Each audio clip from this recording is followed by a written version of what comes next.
الله الرحمن الرحيم أشهد أن لا إله إلا الله وحده لا شريك له وأشهد أن محمدا عبده ورسوله صلى الله عليه وسلم. I'd like to begin first by thanking the organizers.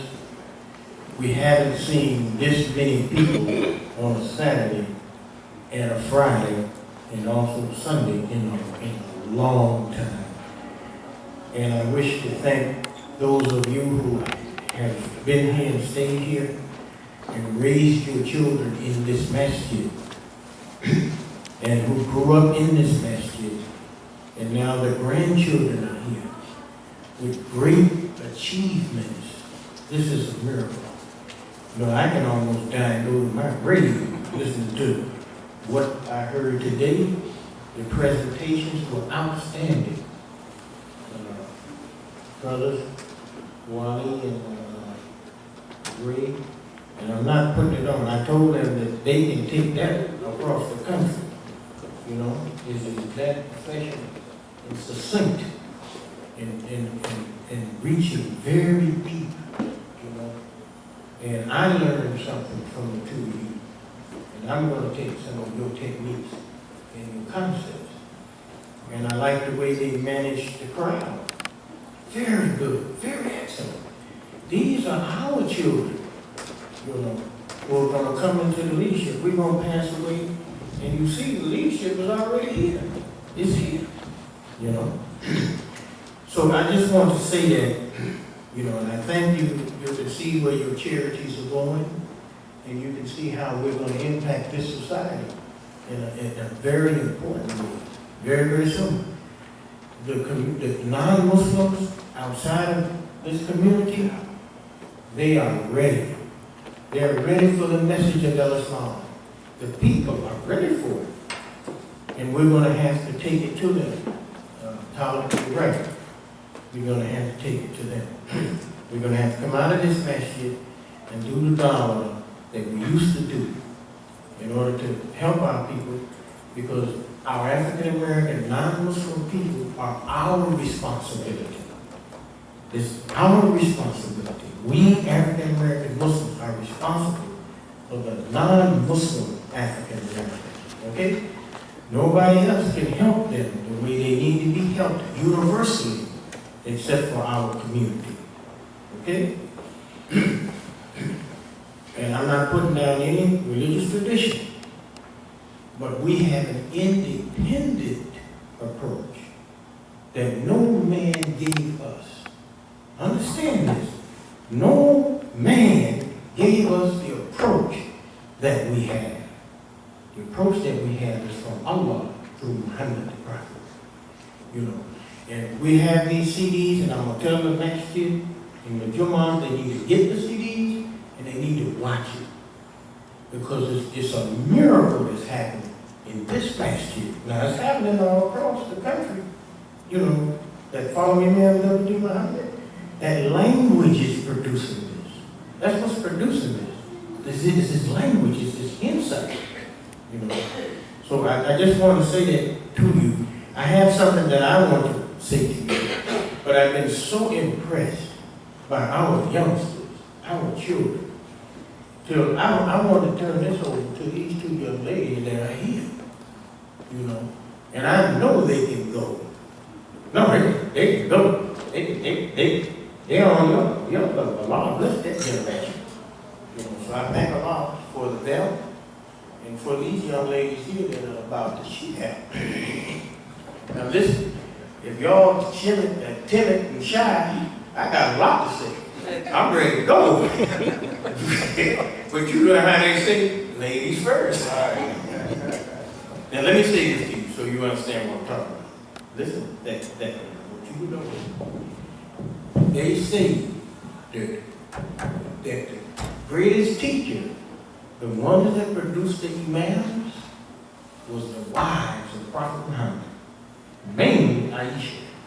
She is the one that produced the scholars. In other words, they would have to go to her and ask her, what did the prophet do in such and such a situation? So she produced many, many scholars. So we have this tradition of respecting our women in that light. Okay? So, I'm going to share. The minute they get shy, I'm going to take some money, give you what I got.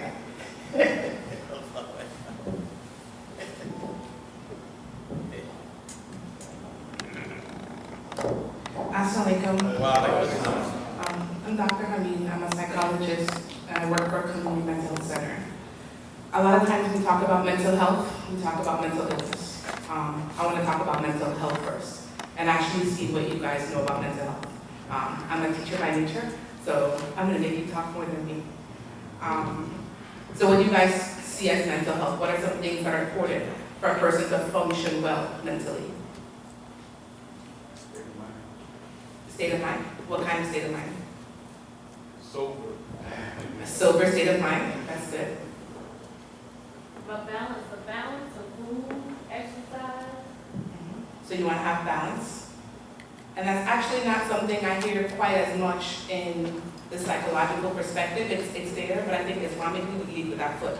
That you should be balanced spiritually, mentally, physically, in all those domains. So it's interesting that in this arena, it comes up as one of the first answers. What else? So you're able to think logically, be able to reason, to use your mind in a sane manner. Anything else? Obedience. Okay. Obedience. So obedience helps you to have mental health, mental wellness. Anything else? And I'm not lying, rest especially submissive.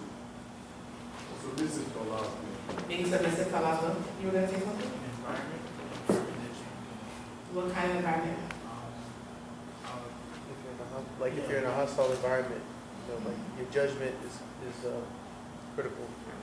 So you're able to have that well-being, that health in an environment that fosters it, like this mosque, and kind of how you guys were fostering the youth to think clearly and help them to see some of their potential, although they weren't seeing that in the beginning.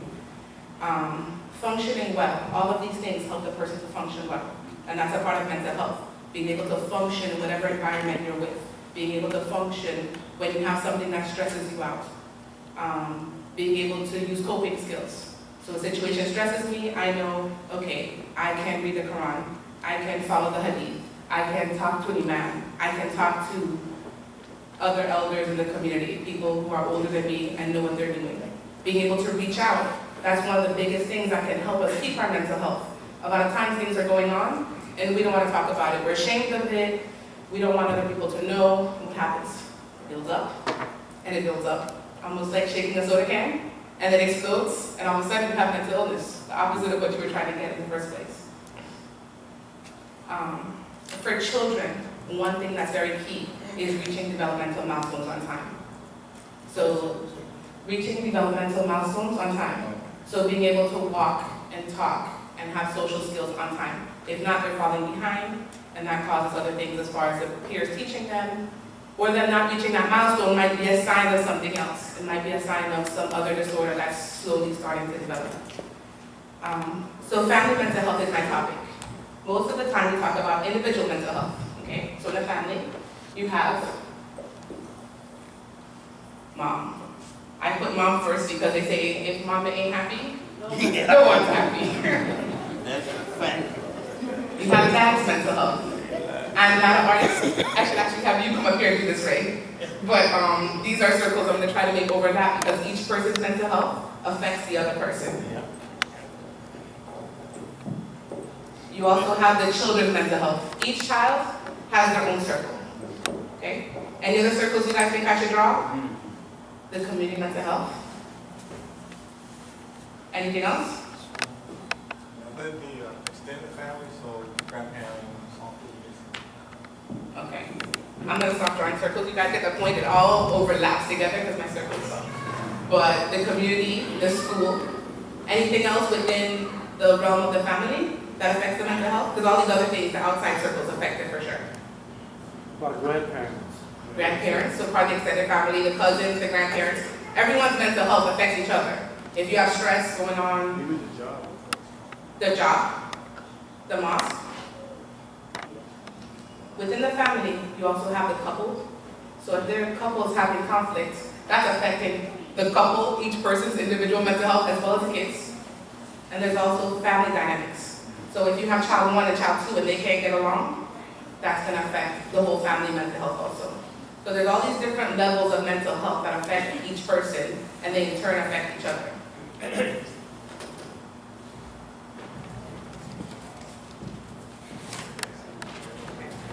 So we talked about the health. You're welcome. What about the mental illness? So that's the flip side. So mental health is functioning well, being able to follow the guidance that you need to follow. So the illness is the flip side of that, not being able to function well. Where you're doing well, and then you have some kind of stressor, a big stressor, a small stressor, and all of a sudden you can't function anymore. You can't think clearly, you can't reason, you can't cope with whatever you need to cope with at that moment. So what are some common mental disorders? What disorders do you guys know?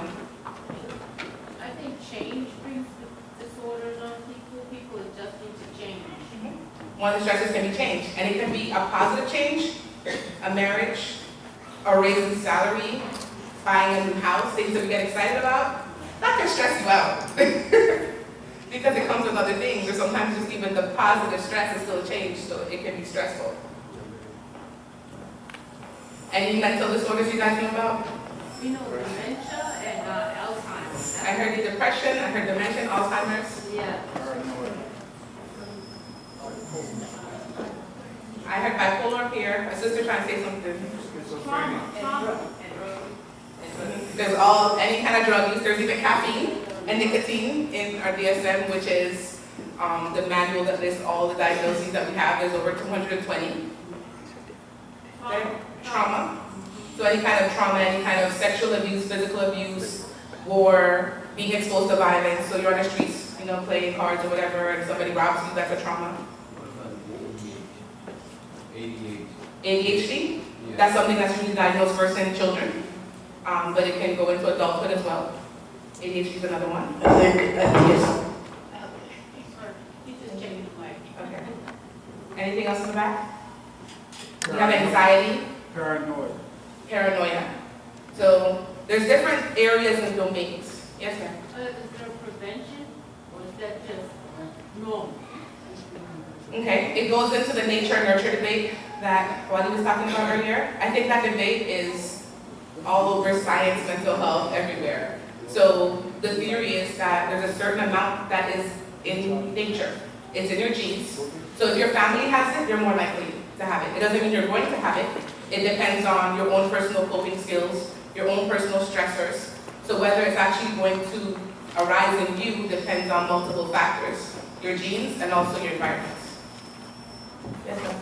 Well, since one of the topics today was on education, and when you educate yourselves on different levels of development, I think that helps a lot with your mental attitude. It definitely does. And one of the things with education that we do is cognitive reframing. So if you see a situation, if I just see the negative in it, I'm more likely to become depressed or anxious or have some other problems versus if I see it as positive and like what would Prophet Muhammad do and look for the positive reframe on how else I can see this life event. Yes, sir.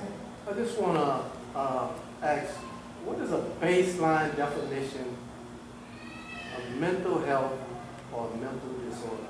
What would be, you know, you hear that loose term mental health a lot. Mental health is being able to function. Being able, I can have all the symptoms in the world. If I'm able to function in my daily life, and it's not bothering me and it's not bothering other people, then I don't have a mental disorder. I'm healthy mentally according to psychology. I mean, I think Islam might say something different.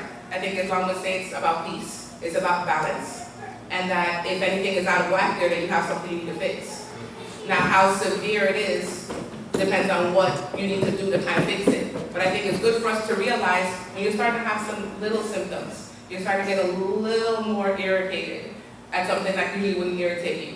Maybe you can't sleep quite as well. Your appetite has changed a little. You might be snacking a little bit more, or you don't really want to eat any food. And when you notice those little changes, then you can get yourself back in check before you start having big changes, because then it's hard to fix.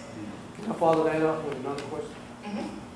So if I'm repeatedly doing something negative, am I beginning a trend that's going to be caused that's gonna lead to mental health? It depends on where it's going. Anything that you do repeatedly is going to create a habit. They say it takes 21 to 30 days to create a habit. You're actually changing neurons and connections in your brain.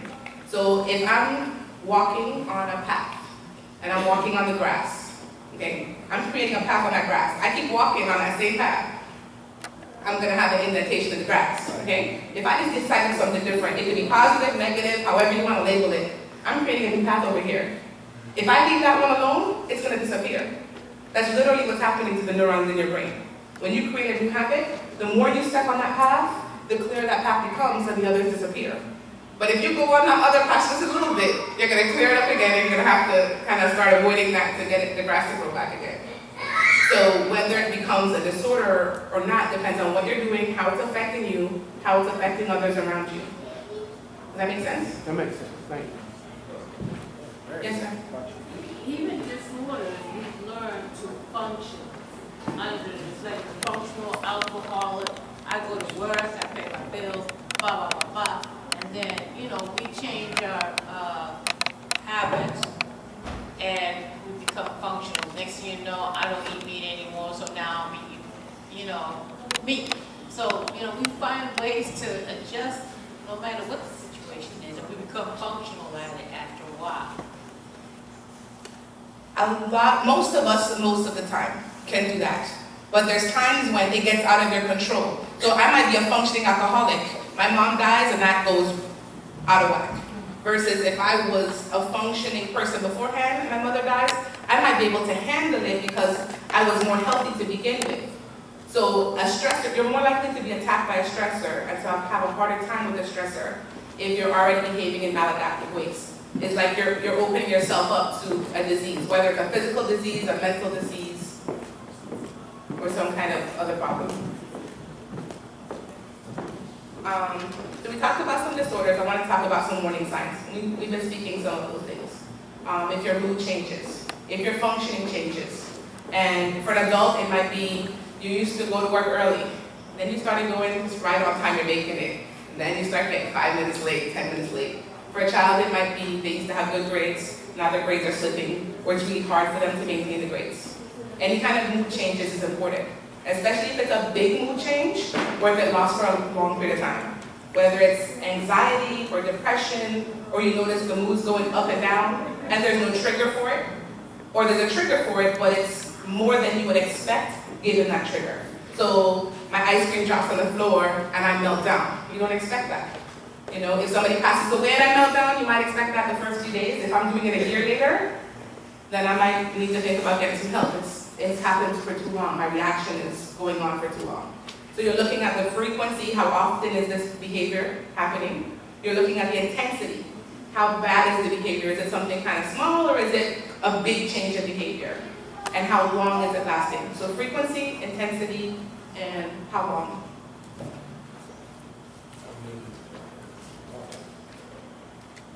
So, No, listen, I'm extremely serious. This is a professional PhD. You understand what I'm saying? Do you understand what I'm saying?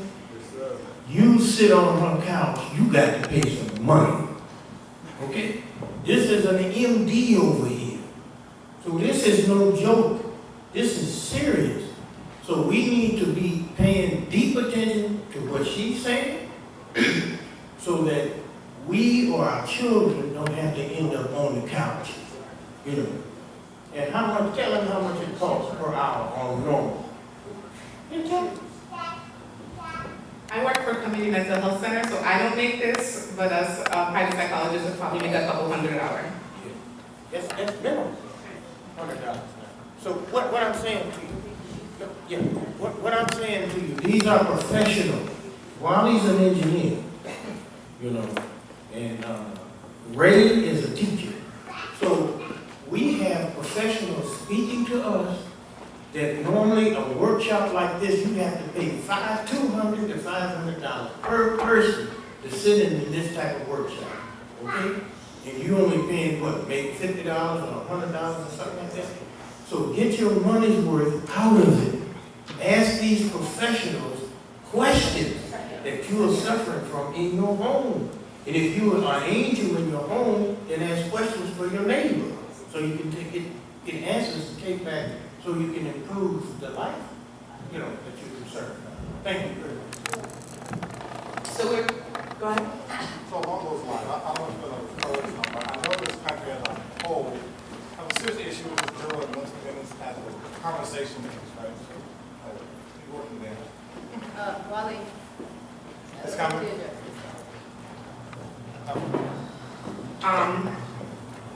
So the next thing I'm going to talk about is the warning signs of marital or family problems. A lot of times we focus on the individual level and then forget about the couple or the whole family interaction. What do you guys think are some warning signs that the relationship isn't going well, or maybe there's too much family conflict? Because every sibling here argues, every husband and wife argues, it's normal. It's going to happen.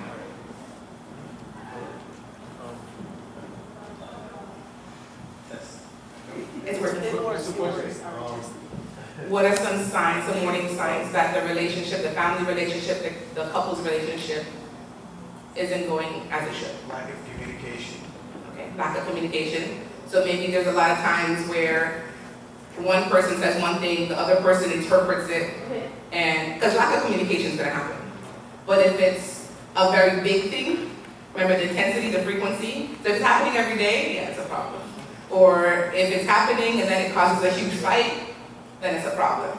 Because everybody's going to have a lack of communication. It just depends on how often it's happening, how bad it's happening. When they're not talking frequently, so you have some people who may not talk, they don't say assalamu alaikum, that's a sign. If you're not telling your partner or your family members assalamu alaikum, when you're seeing them and greeting them, if you're not giving them the same courtesy you would give a stranger or somebody in the mosque, that's a sign. What if you're repeatedly disagreeing on the same subject? Repeatedly disagreeing on the same subject. That's a frequent thing that happens, right? Would that be a sign? One of my big supervisors, her thing would say pathology is redundant. Whether that's on an individual level, a couple level, if whatever's going on is resolved, it's going to come back over and over and over again until it's resolved, right? So it might be a sign that you guys need to approach it in a different way. Because if you have that argument and you approach it the same way, you're going to have the same outcome over and over again. So you're just chasing your tail. But it's about doing it differently. And you can try different things on your own level, like, okay, well, we try talking, it's usually when we're angry. Maybe we can schedule a meeting to talk when we're calm, right? If that doesn't work, well, maybe we can try this. We brainstorm what are other things that we can try within our couple. If that doesn't work, you might bump it up, Islam, right, to parents. So we might go to my mother and father-in-law and say, hey, this is what's going on. How can you guys help me? If that doesn't work, you might go to Imam Nasir. What's up? That doesn't work. I don't know, maybe you might go to a psychologist or a workshop or a self-help book. But you try, Islam will tell us what to do with these things. We just need to follow the Quran and the Hadith and figure out how. The big thing is knowing when to get the help. Because sometimes we let it get too far, either because we're scared or we're ashamed or we're living our daily lives and we don't realize, wait, I haven't spoken to him in this long.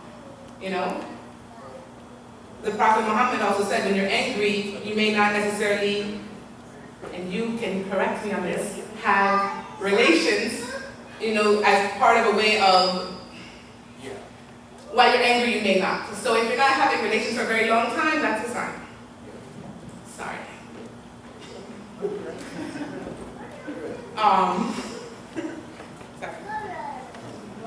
So what are, stop, you're making it worse. So what are some of these signs, sir? It's been my experience that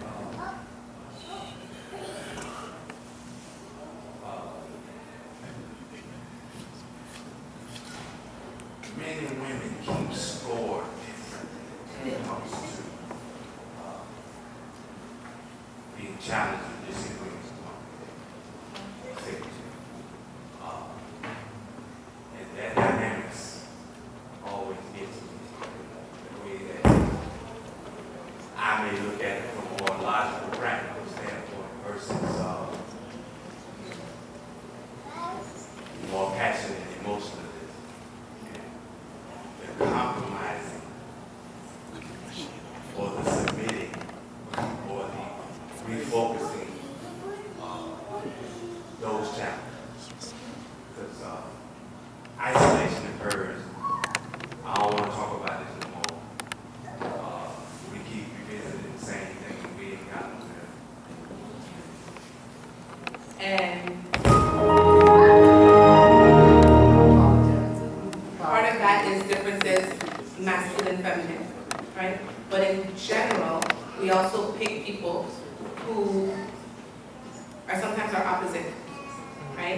that draws you to that person in the first place. But after you're married, sometimes it's like, oh my God, this is driving me crazy.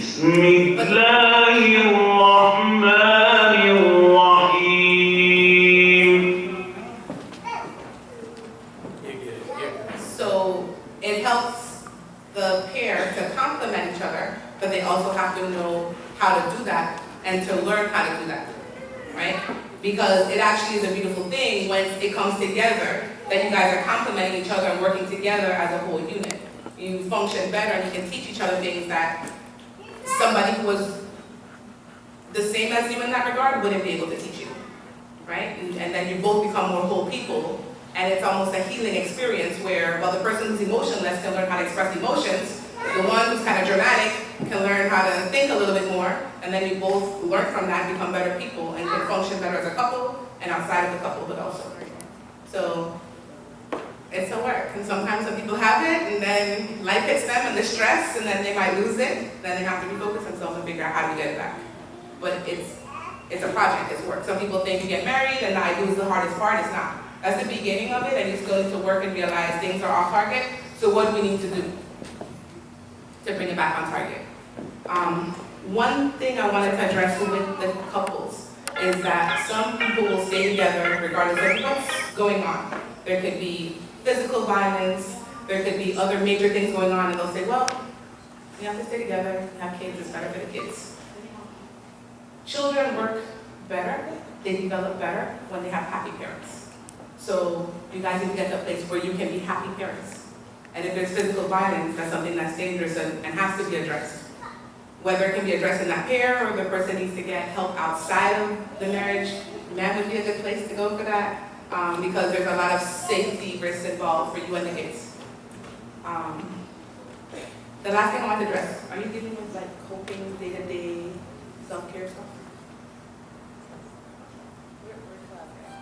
Okay, so the last thing is coping. You know, we talked about kind of these problems, I'd rather leave it on a positive note. Like, how do you cope on a day-to-day basis? How do you keep yourself healthy and functioning? The sister said earlier, you know, exercising, eating right. We talked about that pretty much all day, right? So those are some things that are going to keep you mentally better. Exercise literally increases the neurotransmitters in your brain that will make you feel better. So if you exercise 30 minutes a day, at least 3 times a week, that will increase your dopamine and serotonin, which is what the drugs are doing. So that's like a free drug that's healthy for you that won't have side effects, except some sore muscles when you first start up. What else can you guys do as far as functioning on a day-to-day basis to try to keep yourselves mentally, spiritually healthy? Yes? Islamically, I really feel that our mental is really improved a lot in the society that we live in because of all the attributes that we do with our praying, you know, being consistent, and some of the illnesses that our elderly might be suffering in this society who are not doing that is lack of oxygen and blood to the brain, which really is produced when we make prayer, that we nourish it on a regular basis to keep whatever arteries and fine things open.